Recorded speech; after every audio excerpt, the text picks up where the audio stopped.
এই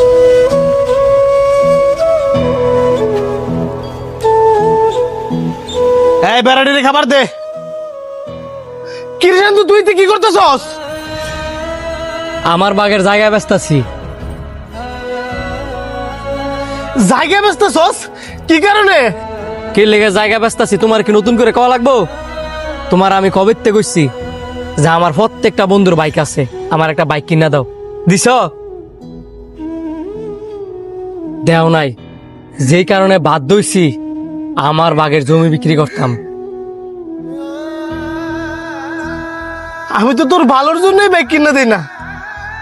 দেখ ভাই, তুই বুঝার চেষ্টা কর, তুই জমিটা বিক্রি করিস না। আপনার ভাইয়ের বাগের জমি আপনার ভাই বিক্রি করতেছে, আপনি বাধা দিতেছেন কেন? আর আপনাদের তো জমির অভাব নাই, এক ডিসিম বেচলে তেমন কোনো ক্ষতি হবে না। আপনি আজারা কথা কেন না, দুই ভাইয়ের মাঝখানে ঢুকিয়া ফেসলা গেন না, হেবি যান বাইরে।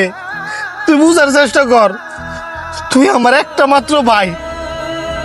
বাপের জমি বেচা বাইকটা কিনিস না, আমি তোর বালা চাই। তুই আমার বালা চাস না, তুই হইছিস একটা নিমসা শয়তান।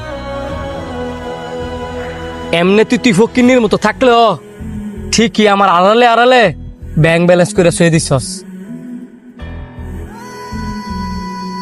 তুই আমার এই কথাটা কইতে পারলি? তুই যদি এখান থেকে না যাস তাইলে আমি আরো নোংরা নোংরা কথা কম। ঠিক আছে, তোর জমি বেচার দরকার নাই, তুই আমার 2টা দিন সময় দে, আমি গোয়ালেতে 2টা হাড় করে বেচা তোর বাইক কিনে টিয়া দিতেছি। এটা আগে কইলই তো আমি নেওয়া লাগে না। 2 দিন টাইম নিছেন, 2 দিনের ভিতরে যাতে টিয়া আমি হাতে পাই, আর নয়তো আমি জমি বিক্রি করে দিব।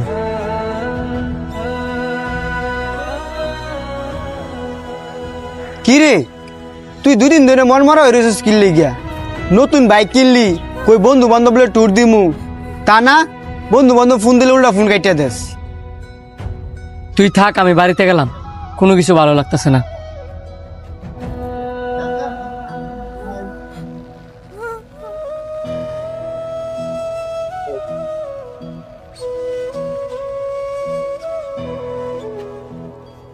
কি ব্যাপার ভাই, বাইকটা কেনার পরের থেকে তুমি আমার সাথে ঠিক মতো কথা কও না, একসাথে বসে খাও না, কেমন যেন ইগনোর করো। ভাই, আপনি আমার লগে রাগ করে থাকেন না, প্রয়োজনে আপনি বাইকটা বিক্রি করে দেন, তারপরও আমার লগে কথা কম। কি মুখ নিয়ে আমি তোর লোক কথা কমু? তুই তো অবুঝ, আমি তো বুঝে, আমি যাই না বুঝা আমার কলিজার টুকরা বাইরে মৃত্যুর টিকিট কিনে দিছি। আঙ্গ বাপ নাই, মা নাই, তুই তো আমার সব। আমার বউ যদি তোর লগে হিংসামি করে, এই চিন্তা করে আমি বিয়ে অব্দি করি নাই।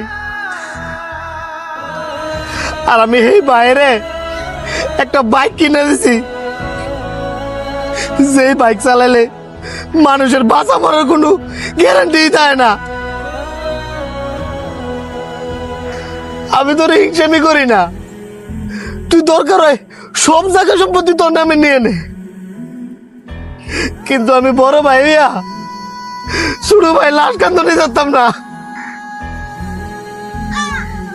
ভাই, আমি আমার ভুলটা বুঝতাম পারছি, তুমি আমার মাফ করে দাও। আরে মুখে তুই কান্দতেছিস করে? ছোটরা ভুল করবে, এটাই তো স্বাভাবিক। ভাই